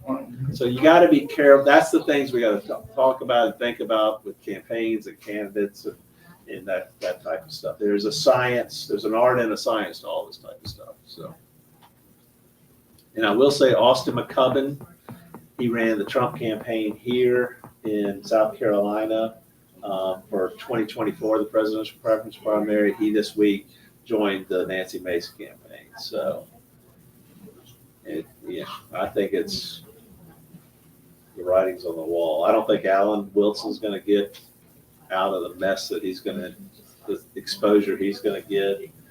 I don't think Pamela Vett. It's funny to watch Pamela Vett's post on social media how she's strong. She's like, where have you been the last 8 years? So, and I love, and I got to send it to her people because I want to ask, because she made a post about how she will answer anybody's questions. And she was accusing Nancy Mace of kicking somebody out of the town hall, and she wasn't willing to, but Pamela Vett would never do that. I'm like, you've been doing that to us for about 4.5 years, so we'll put them on the hot seat. Well, why I meant that is partially two things. Yes, when we first started my MySCGOP, the first thing we bought were some palm cards, and we kind of announced it at a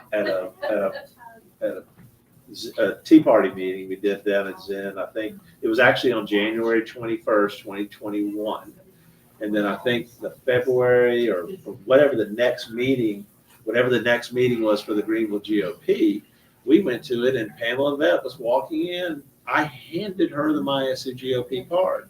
And we knew each other and we had actually been supportive of her because I thought she was going to be, a financial person to understand and, what was going on when she got down to the State House. And I didn't have any particular beef with her or anything like that at that time in 21. Handed her the cards, talked to her about, we're, doing all the stuff, getting involved.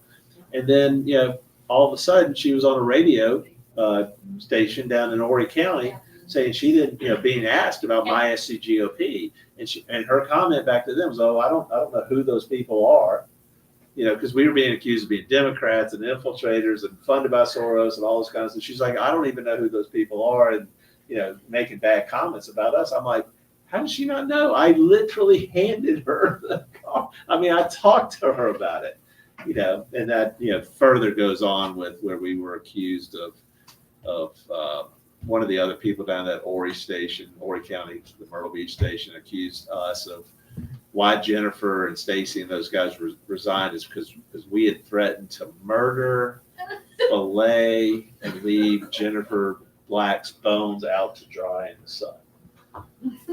I'm like, who in our group threatened to murder? I mean, it's clever. I'm like, murder, fillet, and leave her bones out to dry in the sun. Oh my goodness. So I tried to get the audio from that radio station, and they buried that thing deep. Oh, I guarantee it got destroyed fast. They wouldn't let us get that out. So, but that's the type of stuff that's out there. And it's we do it the hard way, right? But we got to build a foundation on bedrock because we're not getting ahead because we manipulate people and we lie to people, because, that's not gonna last very long. So, the good and the bad, we have to tell the truth and get it out there and deal with the consequences, where it all falls. But no, these guys, and it's just funny just to watch Pamela Vett do an entire 180 after 8 years, but we'll see. We'll see. What else? What do we got? I can give you what I found out about the 287G. Okay, Um, good. About 'Cause what what- now? 287G, which is the immigration Yes. Okay. cooperation With the sheriff's between office. local sheriff and ICE. He re-signed the agreement in March of this year. The sheriff did. Sheriff did. Now, have you and What- Bob coordinated it? I hadn't talked to Bob about it yet, but All right. what it comes down to is all it does, and this is here where it really screwed, really doesn't do anything for immigration. What it does though is it only applies to individuals that are already been arrested for violent crimes. So if they're in the jail and then it comes across that, oh, ICE is looking for this guy, they'll turn him over to ICE then. But they're not going out of their way. But they can't, because they're going out of their way in Florida. Yeah, they can because, Why are we but- not? but he turns around and they fall back on this 287G saying that, well, we have an agreement with him. That agreement still does not unhandcuff your officers, because in their normal daily interaction with these people, even if they know they're illegal, they still can't touch them. So if they stop them for a traffic citation, all they can do is write them a damn ticket and say, have a nice day. But there's got to be a way, because they're doing it in Florida. And the You funny can do thing it in is, Florida, you there's can do only- it in South There's Carolina. only one person in the sheriff's department whose job it is to coordinate with ICE. One person. As I understand it from reading the website, there are 3 separate programs that have been established in support of these efforts. And you can participate in any of these 3 programs, and you can sign up or can enter an agreement with ICE. I understand that they've entered one agreement. I don't know if they've entered all 3 options. Nope, this is the only one, 287 options. the only So one. who made the decision just to make that one option versus the other 2? I don't know what other options there are, but they have 3 things they can do, and they are not doing everything they could to enforce the law as far The as I sheriff know. has the authority to contact ICE directly and say, deputize my officers. Exactly. And he will not do it. He falls back under this excuse of, we already have an agreement with ICE under 287G. We already, Well, what? that's true. We already have an agreement with ICE under 287G, which basically, like I said, only applies to them when they're already in jail. So it's not really, he's not really enforcing it. He's got to sidestep it. So the question is, why is he sidestepping? He's sidestepping it and using this as cover. And this really, if you dig into 287, you find out that 287 doesn't do anything to help enforce it. They are only getting the ones that, like I said, be arrested for something else, whether it be burglary or drug crimes or assault and batteries or child sexual assault, stuff like this. Those are the only people they're turning over to ICE. But you can go on the website and find out the programs and what you can do. Yeah, there's a link. Is 287G a federal? Yes, it's a federal program that was implemented to allow your local districts to cooperate with ICE, but it still limits their ability. There are different aspects of it, and where you can have enforcement out on the streets, but that's only after a warrant has been issued for somebody. That program, Greenville County does not participate in. They could. They could, but they won't. So why aren't we? That's That's the that's the biggest Mhm. question out there. And this is the example we're going to use it. I don't really care if he wants to weasel out of it by signing up. We start doing the right thing. That's But one that's thing. what, But why has he sat on the sideline? It was an easy excuse when Biden was president to say, well, Biden's Yeah. we don't have the support.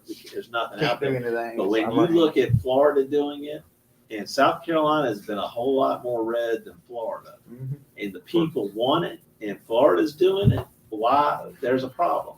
Well, So that's when we start, that's the gaslighting. Think of the gaslighting, you know, but in your the- politicians. the This is what problem we you wanna learn. have is can't think what it is. But you have all these businesses, corporations and stuff in South Carolina that benefit from the illegals being here. You go to any Yeah. construction site, Bingo. go to any construction All the site money. wearing an ice jacket, see how many of those guys disappear. Bingo. They What now? wearing an ice jacket to any of these construction sites, any of these neighborhoods where they're building homes, Right. those guys will disappear and stay gone for a couple of days until they know it's And if the clear. numbers are right, there's 105,000, whatever, you know, 105,000. here in the state of South Carolina. Why are we not enforcing? We have the best opportunity of a lifetime to do it. And people here that are in charge, that are elected officials, that got elected by hardcore conservatives that tell us all the things they want to hear, we want to hear, they're not doing it. You know, They're That's they're the- rhinos. the Yes. number one place that you can find a lot of illegal people doing it to make a living and you don't realize it, you just see all these food trucks popping up everywhere. The food trucks. Because they can go get a trailer, make a food truck, set it up anywhere, and nobody's there to check on them. And they just pack it up and move it somewhere else. I According wouldn't be to funding all those. My councilman, they are. And I can't give you. Oh, go ahead. According to my councilman, they are checking those food trucks. They do know that some of them are bad. They do know these flower, but apparently it's more of these flower people on the side. They've Yeah. got trucks in the bottom of the flower pads, buy flowers and. Yeah. That's how you get, yeah. The ones so- on the corners with their little Right, bundle of flowers, but there's this little special package in the Right. bottom of it. so. Bless Yeah, $80 for a handful of flowers. What the heck? Listen, people know what's wrong. But they're They not. know how to fix it, but somebody's whispering in their ear. School choice, and why I know this, because school choice, we have the worst rated school choice program in the entire nation. It's trash, it's dirt, it's horrible, it's affected families, it's blah, blah, blah. And they all know it and they won't fix it.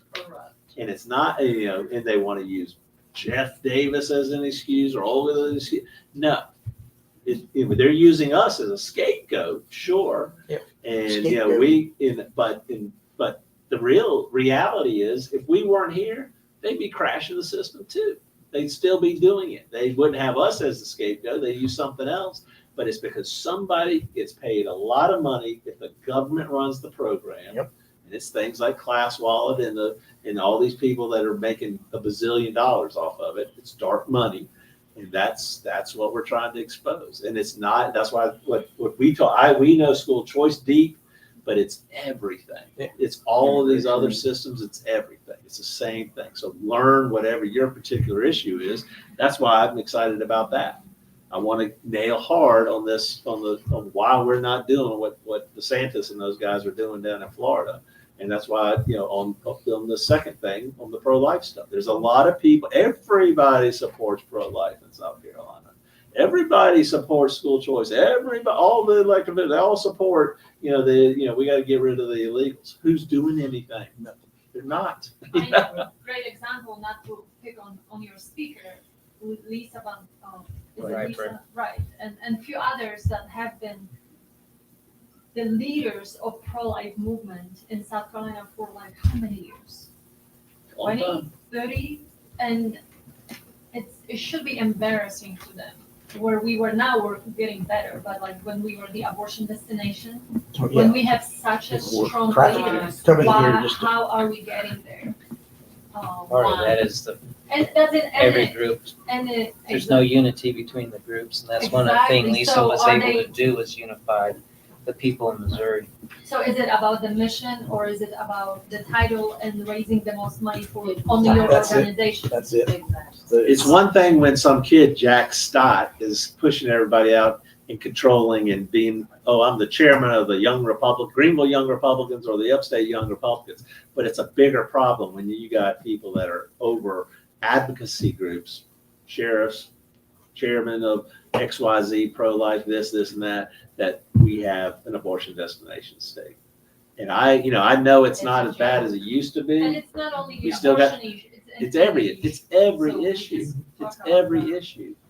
And it's incredible. and it's funny, there was an article about Exceptional SC, that's the government run program, and it was in the Daniel Island paper, Gazette, whatever, online. It popped up on my thing. I looked at it.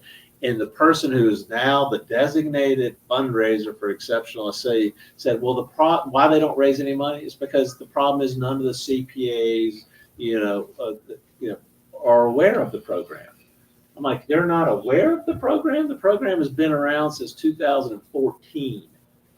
We raised 18 million, 12 of the 18, whatever it In the was. first year, 2 years. Yes, Georgia raised same program, type of program, and Georgia raised $125 million this year, or 120 million on one day. Yeah. One of the independent nonprofits submitted, I think maybe that's what it was, 125 million of donation requests.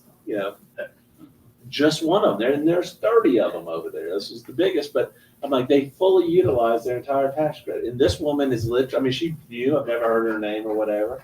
She's associated with the Catholic Diocese down there in Charleston. And I can assure you the leadership down at the Catholic Diocese is fully aware of the corruption that's in there.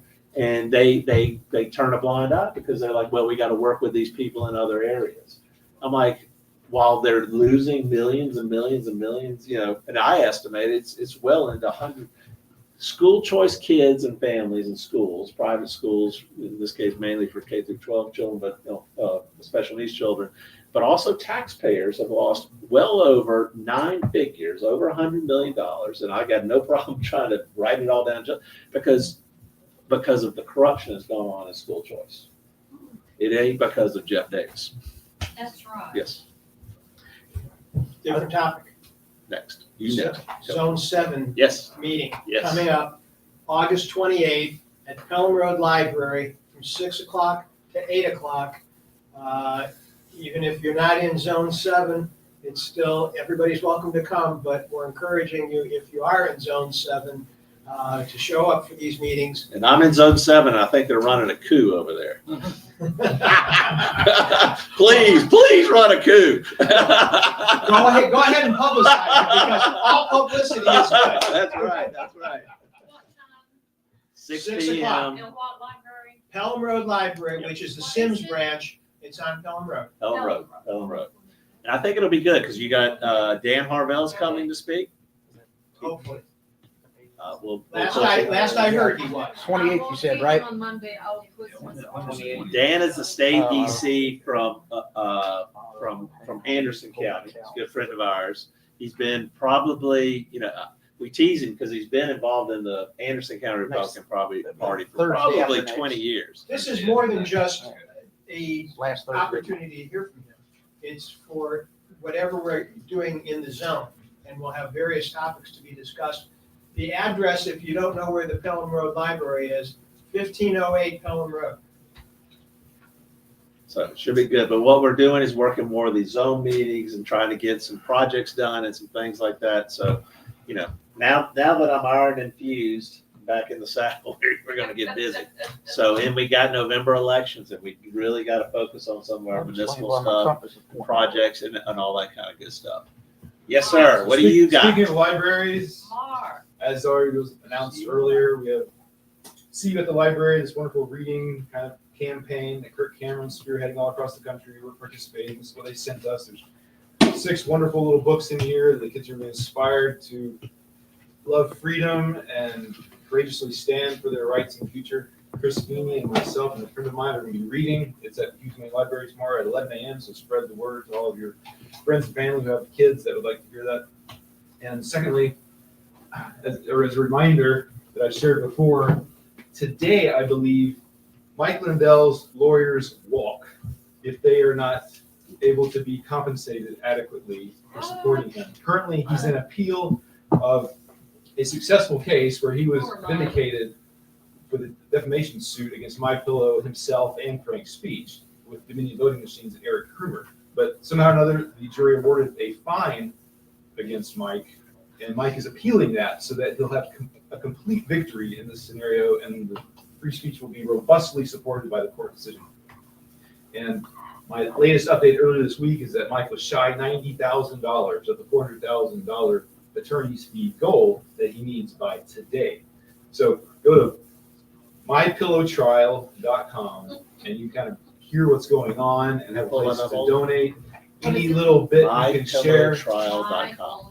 any bit you can share would be fantastic. I don't really have an awareness of how much is coming in. I was delighted to hear because my previous report was 50 grand, now it's 310 grand, and that's about 2 weeks apart. So, there's a lot of support. Everybody would think Mike's got friends with deep pockets. Surely they will, bring it out and help him out. But he has exhausted. I mean, this is 4 years going.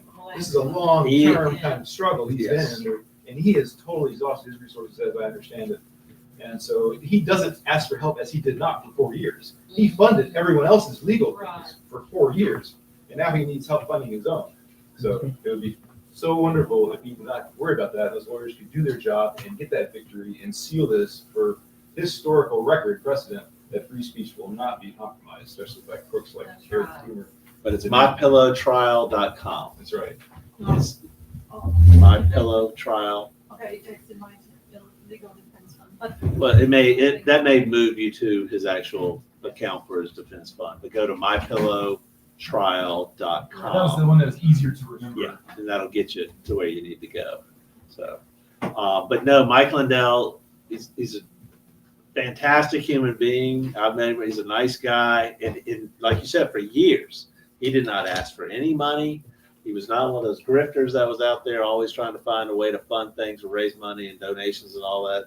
And they, think about how he got deplatformed, all the, Bed Bath and Beyond, which I guess they shut down. Yeah. Hopefully, maybe they got what they deserve, but they stopped, buying or allowing his stuff. Yeah. And, it's been difficult for him, and he needs to win these cases. So, but that's part of the whole thing is they are smart enough to come after us and our money and try to shut us down. What we're trying to do now, and what I've been emphasizing for a while, think about the fee in lieu of taxes. That's where a lot of they're hiding some of this stuff. Mhm. And that's why I'm glad that we're all now fighting that FELOs and all that kind of stuff, because I would go to county council meetings. You see the agenda, they put the FELOs at the beginning so they can just go real past them and be done with them. And nobody knows because you just walked in and you're like, hey, the meeting just started. And they go, oh, no, I don't know what they're doing right now. They just passed all the FELOs, right? So, right. And now there's focus on it. Now we get to see when they try to spin it to, oh, this is really good for us. I haven't quite seen me as a financial and a numbers guy. I haven't really seen that. When we were meeting with the Spartanburg GOP folks, they maybe had a debate or a forum, and that was one of the questions they asked us about was, hey, how does this sound as a FELO question and related? And I'm like, so Spartanburg's doing it, and you're hearing it. It's all over the place. So I'm excited about that. But we've got to go after their money because that's what they care about. Follow the money. They care about their money. So we got to hit them in the pocketbook. And that's what we're focusing on. I will tell you, but if you saw the Greenville City Council, I think I would love to see it packaged up to explain a little bit better. So it's really clear what Joe Farmer did in that regards. Is there something where the city could give tax abatements on property taxes? That's, if I get an abatement on my property tax and say I don't have to pay my homeowner, property tax or building or property tax anymore, then guess what? You're going to have to pick it up. So what I don't pay gets put out on everybody else. Okay? Is that something I need? Is that something? That's just a message. Okay. For later or for right now? Anytime you want. Okay. About Alzheimer's. You said the word Alzheimer's sometime, during. Yes, for Roger Nutt. That's what he got to. Okay. Yeah. And anybody, this is saying that folks that are too old can't get medicines that might help Really? the limit. And I discovered this Wall Street Journal. Here's the details. This is something we should be aware of. So they're making progress. Yes, but if you're too old and too that is how it was during the Biden times. right. Okay, we'll look at this and add this to the You agenda. can have that. Okay, We'll add it to the agenda because I want to talk about it because I do find that interesting and And what they I do was on the at a medical meeting side. of a lot of, where we had a group of people who were suffering from Alzheimer's yesterday, and I distributed that information with everybody, and I told them, why don't you contact your representative and say, why aren't you spending some money on that? Well, think about what Donald Trump did the other day. I think he wrote an executive order or whatnot saying that, the pharmaceutical companies have an X amount of time we got to pay the same price here is that they're charging overseas. That may have some effect on this, because it's too expensive here. And I will tell you, we would go to Europe and you could buy all kinds of stuff over there in Europe for like next to nothing, or in Mexico and all that Mexico, kind you of can stuff. buy it right off the, So- like, Tylenol 3 with codeine. Yeah. You can buy it right off the shelf then. But let me give Joe Farmer a little credit. So think about it. If I get my taxes abated and I live in the city and the city goes out and gives me tax relief because I got a historical building or something like that, so I don't have to pay my property taxes or they get cut in half or whatever, that means everybody else has to pay because the budget remains the same, right? They just spread it on other people. Millage is the same. So think about this. Who actually handles all the billing for that? The county does. The county does that, and some of that stuff gets spread out to county taxpayers. So the city gives their people an abatement. And then Well, the county- it's not just the city people are picking it up; That's it's the correct. county people that are picking it up. Mhm. So what Joe Farmer did is made that whole, taxation without representation. How is the city abating taxes that then the county people have to pick up? The county people are the ones that actually send out the bills. The county people, to their credit, and I would like to find out exactly who in the auditor's office or tax assessor's office or whatever, they are not changing the bills. So if I live in the city and I got this special abatement where I don't pay any of my taxes because I got a historical building, well, it doesn't really matter what the city said because the county says we're charging you. It's really ingenious Wow. what he did. We will package it up so it'll be simple and easier. But what he did was ingenious. We find there's always a way to skin the cat. Multiple ways to skin a cat. We got 2 cats, so I got. That's why I can make that joke when she's out of the room. But what he did is found he was not going to get anywhere with getting the city to do the right thing or stop giving out these, tax relief abatement things, historical, facade, things, exemptions. So he found a different way. Joe Farmer for mayor. Joe Farmer did a fantastic job. Very similar to a good friend. Thank you, sir. I'll look at this. A buddy of mine did a very similar thing. He's an engineering classmate of mine for the Citadel. He actually, they didn't like some particular subdivision they were trying to put in his area down in that Five Forks area. And so instead, sometimes you can't fight the machine.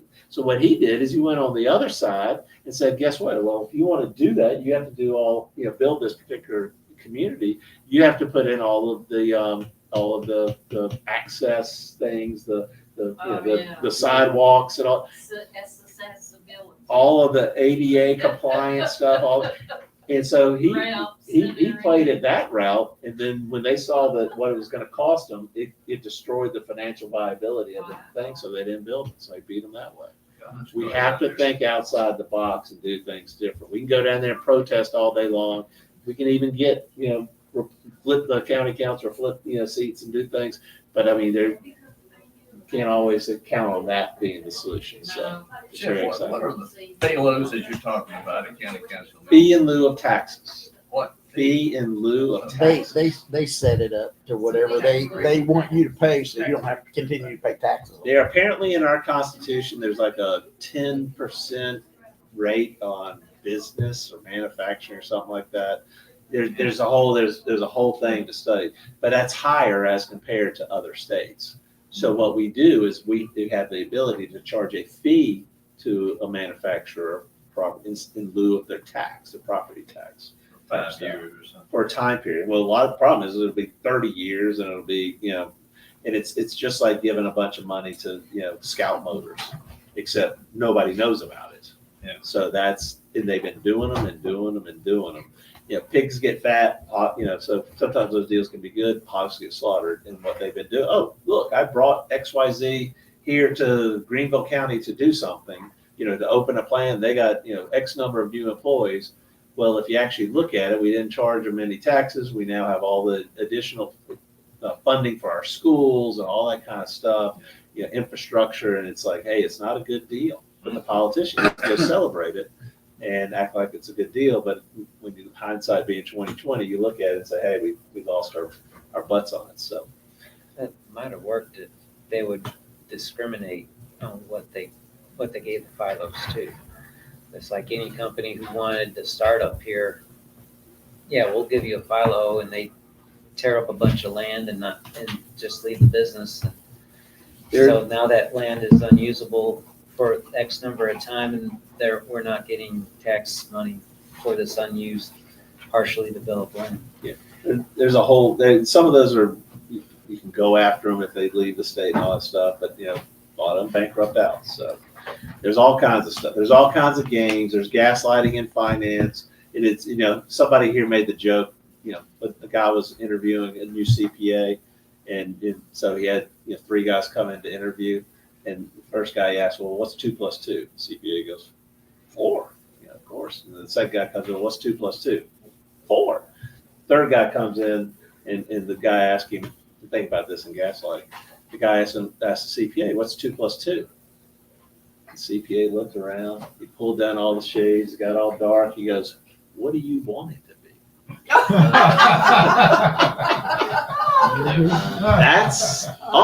It was a side joke about CPAs. It's what the politicians are doing too. And the prostitutes. And all of them, yes. What's So your name? What do you want it to be?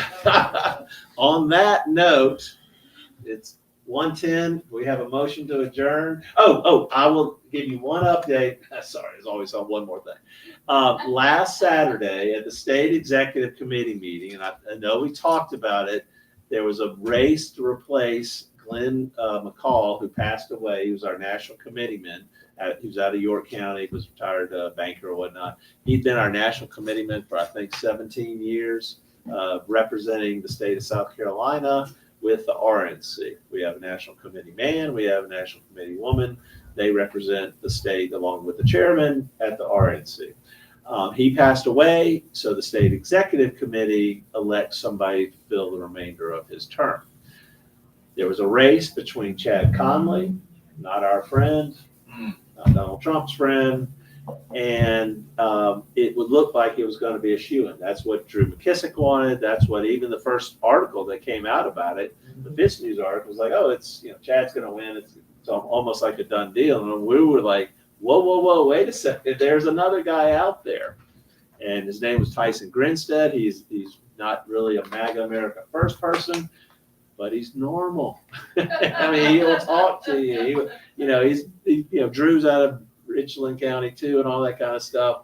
But what they've done to Pickens, and the Trump team has put their finger on the scale a little bit too, out of DC, saying, hey, you got to stop treating the MAGA America First people in the state of South Carolina like dirt, like you've been doing for a long time.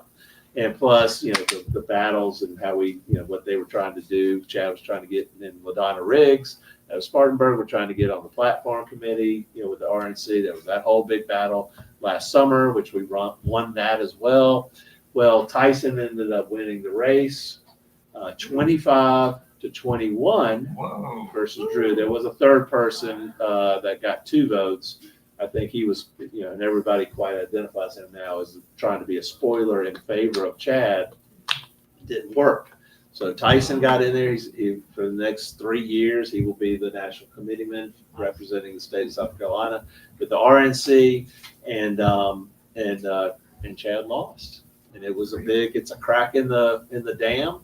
Chad was very instrumental in what they did to Pickens, our friends in Pickens, and hopefully it's going to be as I told our Pickens friends, I hate what's going on to you guys. It's been going on to us for a long time too. But it's hopefully going to be the straw that breaks the camel's back. This was a coalition, or I would say probably 13 or so of our counties, America First counties, voting for Tyson, and 12 or 13 of more establishment counties that were willing to stand up to Drew and say no or no more, and say no more to Chad. And it was very interesting in watching the campaigning. Chad was out there calling people and saying all kinds of stuff. It was, I think it may have hopefully have woken people up on the state executive committee, which, really controls the state party. Chairman kind of, got an iron fist on it, but it's the executive committee that can stand up and say no. And they did. And it worked out great. So Right. now we just keep pushing along. So, Because I do not think the Trump team or MAGA America First wants Drew McKissick and the Chad Conley types and the Nikki Haley types running the SCGOP when we come up with the presidential preference primary in 2028. We will decide who's going to be the next, South Carolina will decide who's going to be the next president of the United States, Republican president. And, we do not want Drew and Chad and those guys putting their finger on the scale here in the state of South Carolina, which is what they tried to do to get Nikki in there and oppose Donald Trump. So, all right, with that, motion to adjourn. Motion. Second apply rules, guys. Second. All right, we're out. Thank y'all. Sorry we were a few minutes late. We'll be back next week. We got a lot more exciting things. Yay. Now that I got my iron. There you go. That Start calling explains me why my Iron Man. compass keeps pointing that way. My Huh? compass is pointing that way. I know. All the clocks are broken. Yeah. Pretty sure. He's almost a sure thing.